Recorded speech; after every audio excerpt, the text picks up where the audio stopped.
Et selon la Bible, euh, elle annonce qu'à la fin des temps, il y a un homme qui va émerger, dont la Bible appelle justement l'Antéchrist, et ils vont venir avec un deuxième personnage que la Bible appelle le faux prophète, et ensemble, ils vont établir une espèce de contrôle mondial au point de vue politique, au point de vue religieux et au point de vue économique.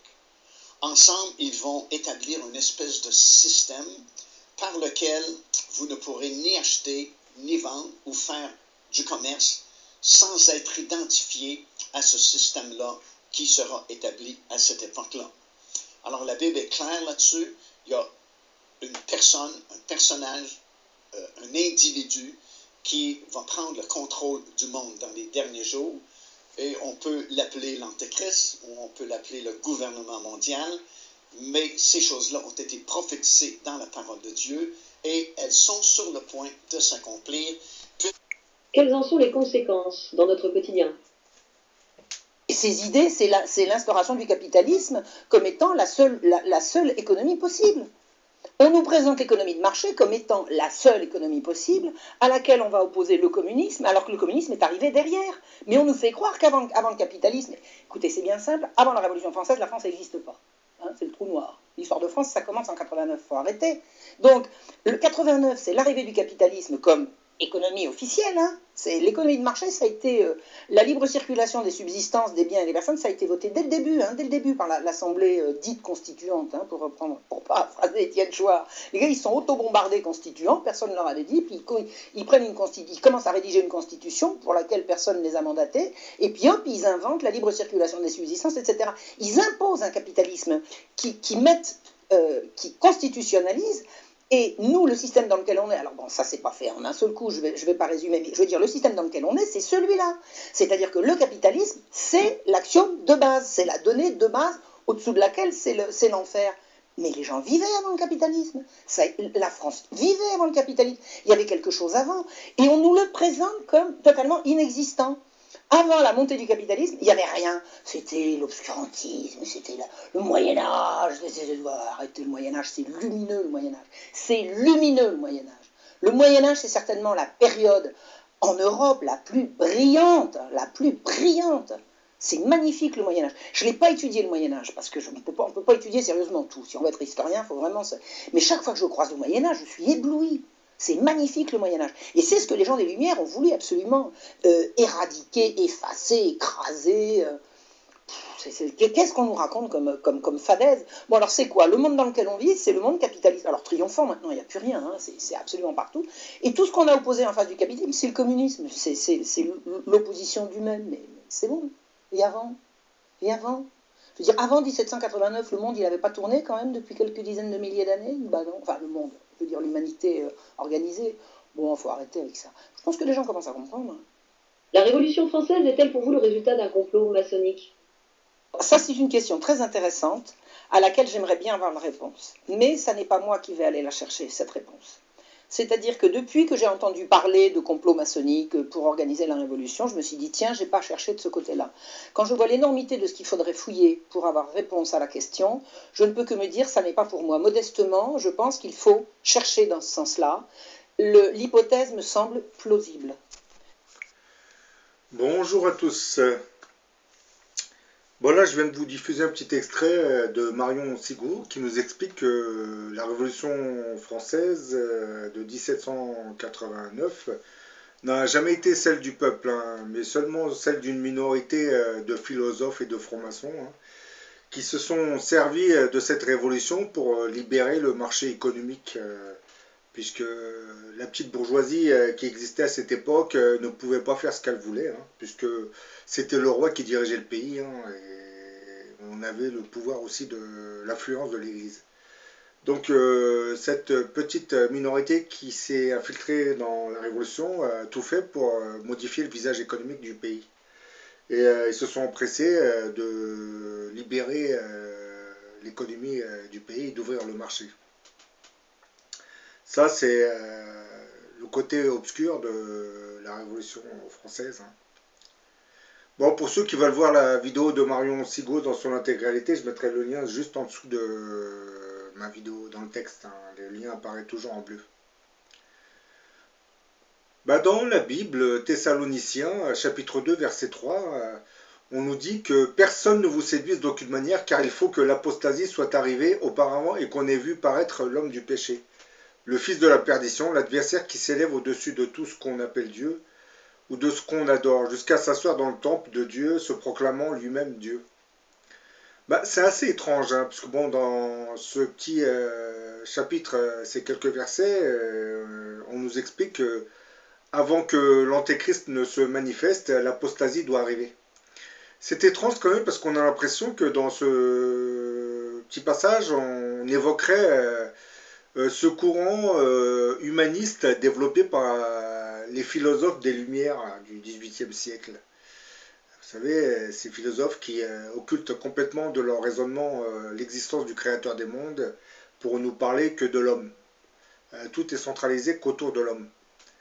Et on a vraiment l'impression que ce verset public parle de ce mouvement humaniste hein, qui va, comme vous le savez, stimuler l'avènement d'une apostasie hein, progressive.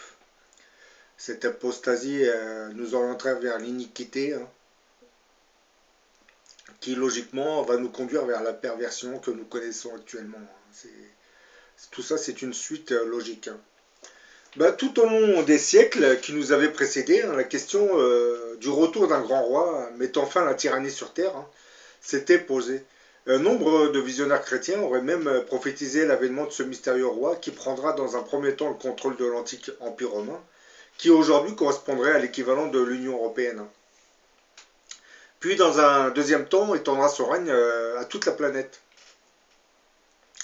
Les deux prophéties suivantes sont assez claires sur l'étendue du royaume qui tombera sous le contrôle de ce grand monarque. Hein. Par exemple, Saint Rémy disait « Vers la fin des temps, un descendant des Francs régnera sur tout l'Empire romain. » Quelques-uns de nos docteurs disent qu'un roi franc possédera un jour l'Empire romain dans toute son étendue. Hein. Ce roi viendra dans les derniers temps du monde. Il sera le plus grand et le dernier de tous les rois. La deuxième prophétie... Celle-ci nous avait été transmise par Barthélemy Alzozer. Lui il nous dit le Tout-Puissant interviendra par un coup admirable que personne ne pourra imaginer, hein, et le puissant monarque viendra de la part de Dieu, hein, mettre les républiques à néant, subjuguera tous ses ennemis, hein, transformera l'empire des Français et régnera de l'Orient à l'Occident. Comme vous l'avez entendu là, dans la première prophétie, celle de Saint Rémy, on nous précise que ce grand monarque reprendra le contrôle de l'antique empire romain. C'est-à-dire, en langage plus clair, s'il devait se manifester aujourd'hui, je pense qu'il reprendrait le contrôle de toute l'Union économique européenne avec tous ces pays qui l'ont intégré. Hein. Et dans la deuxième prophétie, celle de Barthélemy Alzozer, on nous explique que ce grand monarque viendra de la part de Dieu. Donc on devrait se le présenter comme une sorte de Messie qui viendra sur l'ordre de Dieu afin de nous préparer au retour du Christ. Je précise, je dis bien entre parenthèses, comme une sorte de Messie, parce que le Messie qui doit revenir sur terre, vous savez tous que c'est le Christ. Sauf que cet antéchrist qu'on appelle le grand monarque, lui, je pense qu'il aura à peu près, je pense qu'il aura une aura messianique. Cette implication de Dieu dans l'avènement du grand monarque nous conduit inévitablement à l'eschatologie messianique islamique, hein, qui, elle, nous annonce aussi la venue d'un mystérieux grand monarque hein, qui porterait le titre de Mahdi, qui en traduction française veut dire le bien guidé. Hein. La question du Mahdi n'est pas très connue en Europe, et nombre ignorent même encore jusqu'à son existence. Hein. Le Mahdi étant pourtant la grande figure de l'eschatologie en islam, hein, autour de laquelle s'articulera les événements de la fin des temps. Son identité reste méconnue, hein, bien qu'il soit de filiation prophétique d'après les hadiths, hein, et le lieu de son apparition également. Hein. Mais bon, comme je l'ai souvent dit dans mes vidéos, et d'après certaines prophéties, il y a de fortes probabilités pour qu'il naisse sur le territoire français. Hein. Il est le plus souvent décrit comme celui qui remplira le monde de justice et d'équité après qu'il fut empli d'iniquité et d'injustice. Sa venue, logiquement, hein, précédera celle de Jésus-Christ. Hein. Il viendra comme une sorte d'introduction au retour du Messie, hein, et dont le rôle n'est pas vraiment sous-estimé par rapport à la venue messianique, dans le sens où le Mahdi en sera le corollaire fondamental. On ne peut donc pas entrevoir le retour du Messie, Jésus-Christ, sans la mission préparatoire du Mahdi. Le Mahdi est considéré comme un homme ordinaire qui ne sera informé de sa mission qu'au dernier moment, par une expérience assez particulière. Dans l'eschatologie islamique, il faut bien comprendre que la notion de science divine est très attachée à celle du Mahdi. Car d'après les hadiths, il vient apporter une science jusque-là inconnue et qui serait liée à la prophétie. Son action sur le monde n'est pas à appréhender comme une chose soudaine et spectaculaire, mais bon, au contraire, très très progressif et secrète, qui est propre à la révélation elle-même. Et tous les textes s'accordent pour annoncer que le grand monarque, c'est-à-dire le Mahdi, sera l'initiateur d'une réforme universelle. Qu'il s'agisse des sources chrétiennes ou islamiques, on peut dire qu'il en sera le grand instructeur mondial.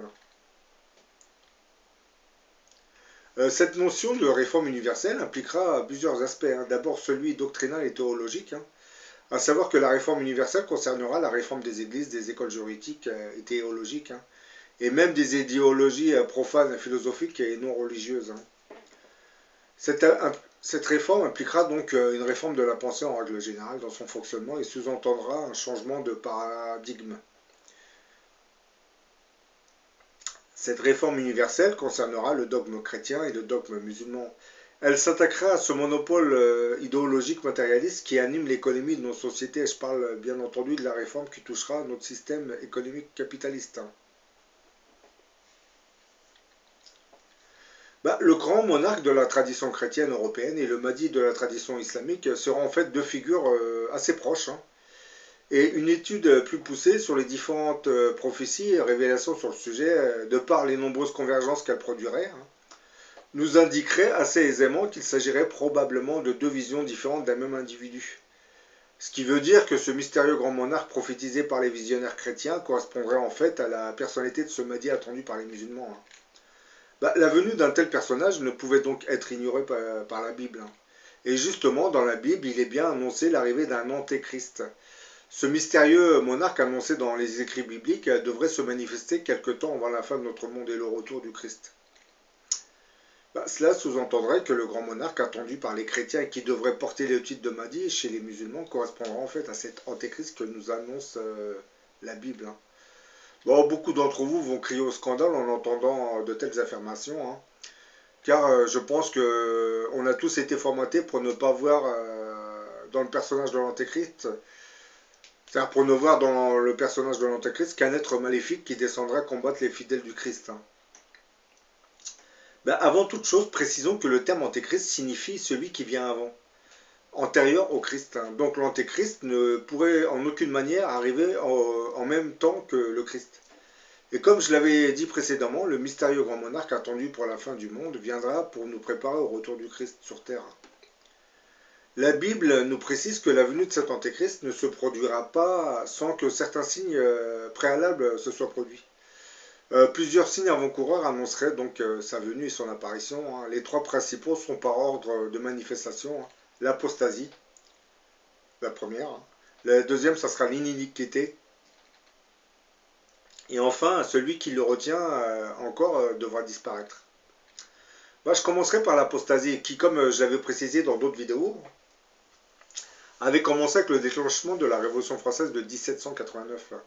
Sous l'influence de certains philosophes et francs-maçons, cette Révolution française prendra une tournure anti-chrétienne, où tout ce qui avait un lien avec la religion catholique sera détruit, voire écarté du pouvoir. Les philosophes de la Révolution se débarrasseront progressivement des lois de Dieu pour nous imposer un courant humaniste, où seul l'homme prédominera. La bourgeoisie de l'époque, qui souhaitait libéraliser le marché économique dans le pays, se débarrassera progressivement de l'emprise monarchique et religieuse, en réécrivant une constitution qui libéralisera l'économie, tout en bannissant de son dogme les lois de Dieu. La laïcité venait de naître. L'émergence de cette laïcité donnera naissance à un matérialisme historique athée, qui se divisera en plusieurs branches, se terminant en isme, comme vous le savez. À partir de cet instant, on peut dire que la bourgeoisie française va pouvoir gagner encore plus d'argent grâce au développement de ce libéralisme économique. qui logiquement favorisera l'émergence d'un système économique capitaliste, hein, qui sera lui libéré du joug du roi Louis XVI de l'époque et de l'Église, hein. Par la suite, ce capitalisme athée, du moins l'injustice qu'il va générer, stimulera la naissance du socialisme et du communisme, qui sont deux dogmes tout aussi athées, hein. Oui, il ne faut pas se leurrer, hein. Par la suite, toutes les nations européennes, anciennement chrétiennes, reprendront le modèle institutionnel français, hein, et intégreront à leur tour dans leur constitution ce système économique capitaliste, hein, qui était né pendant la Révolution française de 1789, hein. Ce matérialisme donnera naissance à des républiques laïques qui favoriseront l'émergence d'un système de gouvernance ultralibéral, hein, qu'on appelle aujourd'hui la démocratie, hein.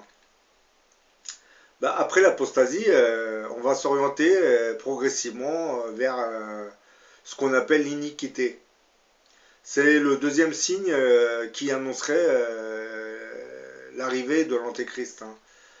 Pour ceux qui ne connaissent pas la définition, le terme iniquité veut dire acte contraire à la religion et à la morale. Bah, après avoir développé la phase 1 de leur programme, qui était l'apostasie, hein, certaines forces maléfiques ont fini par activer la phase 2, qui bien entendu est la résultante de la phase 1, qui est l'apostasie, hein. Bon, cette phase 2, c'est l'iniquité, hein, bien entendu, hein, vous l'avez compris, hein. Bah, à travers le système ultralibéral de la démocratie, hein, les forces du mal, du moins certaines forces maléfiques, hein, vont désormais pouvoir légiférer en légalisant ce que les religions avaient toujours condamné, hein. C'est-à-dire tout ce qui avait trait au péché, hein. Bah oui. Et nous pouvons dire que là, on plonge carrément dans l'iniquité, hein. Et tout va s'accélérer avec la légalisation de la pornographie, hein, du nudisme, des cabarets stripteaseuses, hein, des magazines pornographiques, de l'avortement, de la légalisation du mariage gay, bon, etc., etc. Je ne vais pas vous parler de tout ce qui est pervers dans notre société, hein. Mais bon, il faut précision tout de même que c'est bien par l'intermédiaire de la démocratie, hein, que certaines forces maléfiques installent progressivement cette fameuse iniquité sur toute la planète, hein. Puisque à l'origine, seule l'Europe était touchée, mais aujourd'hui, comme vous le savez, avec la toile Internet, hein, toutes ces images, tous ces sites pornographiques sont en train de répandre la perversion à une échelle planétaire, hein. Donc l'iniquité est en train de se répandre sur toute la planète, hein. Et ben, comme je l'ai dit, hein, l'iniquité, c'est la deuxième phase qui nous annoncerait l'imminence de l'arrivée de l'Antéchrist, hein. Et là, on est en plein dedans, hein, comme vous n'avez qu'à regarder autour de vous, hein. Le degré de débauche et de perversion a pris des proportions incroyables, hein. Et là, je suis gentil, hein, je ne parle que globalement, hein, lorsque je parle des magazines pornographiques, de la légalisation des mariages gays, hein. Je n'évoque pas les sites de rencontres, je ne parle pas comment dire, des clubs d'échangistes, je ne parle pas des endroits où on fait des sacrifices de bébés, je ne parle pas de toutes ces choses, hein. Et enfin, je vais terminer par la troisième phase de ce programme élaboré par certaines de ces forces dites maléfiques, hein. Comme je l'avais expliqué, hein, le grand monarque, dont la venue avait été prophétisée par nombre de visionnaires chrétiens à travers les siècles, hein, correspondrait en fait au personnage du Mahdi que les musulmans attendraient, hein. Bah, ce grand monarque viendra pour réformer le monde tout en nous préparant au retour du Christ, hein. Sachant qu'il viendra de la part de Dieu, je pense que le diable fera tout son nécessaire pour l'empêcher d'accéder au pouvoir, du moins, surtout pour l'empêcher de se manifester, hein. Et les prophéties sont assez claires, hein. Ce mystérieux grand monarque devrait apparaître en France.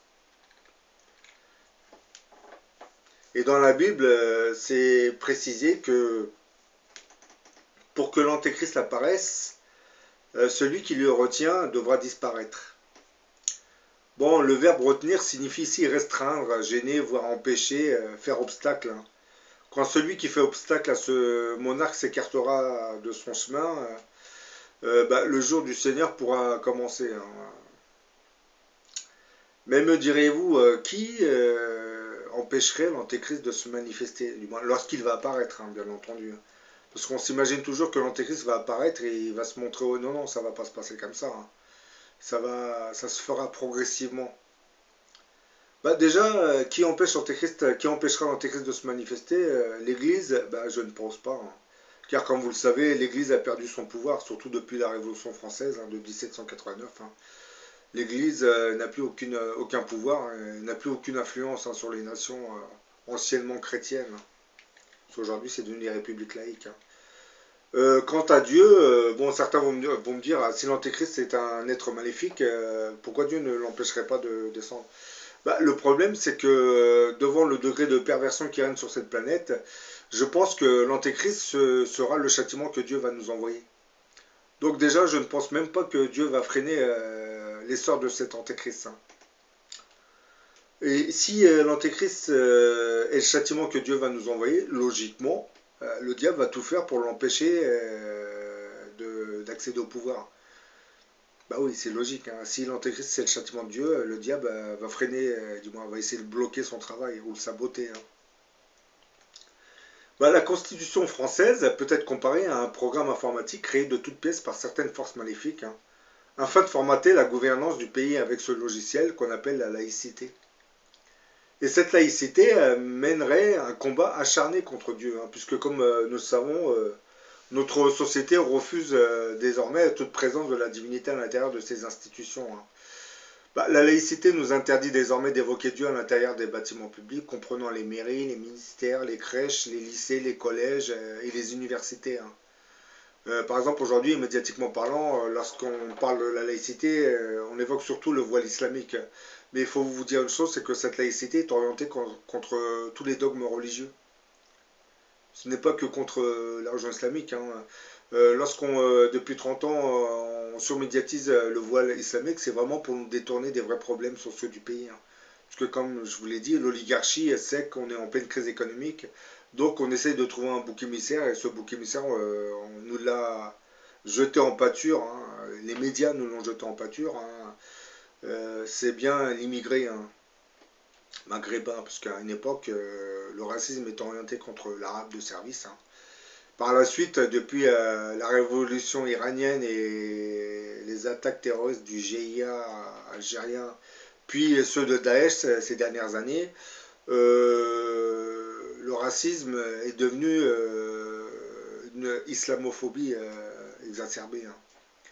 Bien entendu, les attentats ne sont pas les seuls, puisque quelques années avant que Daesh se mette à attaquer la France, nos médias nous avaient déjà préparé, du moins nous avaient déjà conditionné vers ce racisme religieux en nous assommant avec les reportages, tous ces reportages sur le voile islamique, sur le radicalisme, sur les prières de rue, sur le halal, voilà, etc., etc. C'est vraiment pour nous détourner des vrais problèmes sociaux du pays. Donc, comme je le dis, la laïcité, c'est un dogme athée qui nous interdit désormais d'évoquer Dieu à l'intérieur de tous ces bâtiments publics, comprenant les mairies, les ministères, les crèches, les collèges, les universités. Même si vous allez à la sécurité sociale, vous ne pouvez pas parler de Dieu, donc c'est pour vous dire... je pense que dans les bibliothèques c'est pareil. Si vous venez avec un chapelet, une croix, vous vous prosternez, on va venir vous demander gentiment de ne pas prier dans ces lieux, qui sont des lieux laïques. Et je ne vous parle pas des entreprises, parce que les entreprises c'est encore pire. Là, Dieu, on ne veut pas en entendre parler, puisque c'est la rentabilité, le capitalisme qui prévaut dans les entreprises. Quand on sait ça, je pense qu'on est très très mal parti. C'est pour cette même raison que lorsqu'on a tendance à évoquer l'antéchrist, on nous dit antichrist. Mais comme vous venez de l'entendre, l'antéchrist n'est toujours pas là. Pourtant, vous voyez, nos sociétés sont antichristiques. C'est ça qui m'intrigue. C'est pour cette même raison que je pense que l'antéchrist ne correspond pas vraiment au personnage maléfique qu'on semble nous présenter. Imaginons maintenant qu'en France, on assiste à l'apparition de ce mystérieux grand monarque qui, d'après les prophéties, devrait venir de la part de Dieu pour réformer le monde. Puisque, comme je l'ai déjà dit, beaucoup de prophéties nous disent que ce grand monarque, logiquement, devrait naître en France. Quelle sera alors la réaction de notre gouvernement, de sa police et de son armée? Et pour compliquer la situation, si on apprenait à notre gouvernement que ce grand monarque sera probablement d'origine arabe, et qu'il contrôlera dans le futur une partie de l'activité extraterrestre de notre monde, hein, comment notre gouvernement va-t-il réagir? Et sur un point bien précis, la Bible est assez claire. Pour qu'apparaisse l'Antéchrist, celui qui le retient doit disparaître. Alors je me pose cette question. Bon, je parle en hypothèse, hein, parce que je ne peux pas vous dire si ça va se passer comme ça ou pas. Si cet Antéchrist venait à se manifester en France et que nous sachions que, oui, il avait bien une origine arabe, hein, eh ben, notre gouvernement sera bien,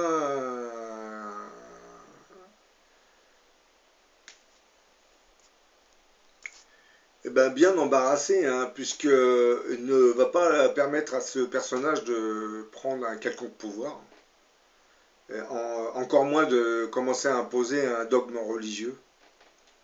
Donc je me pose cette question, si on nous explique que cet antéchrist va régner sur le monde, que va-t-il se passer en France?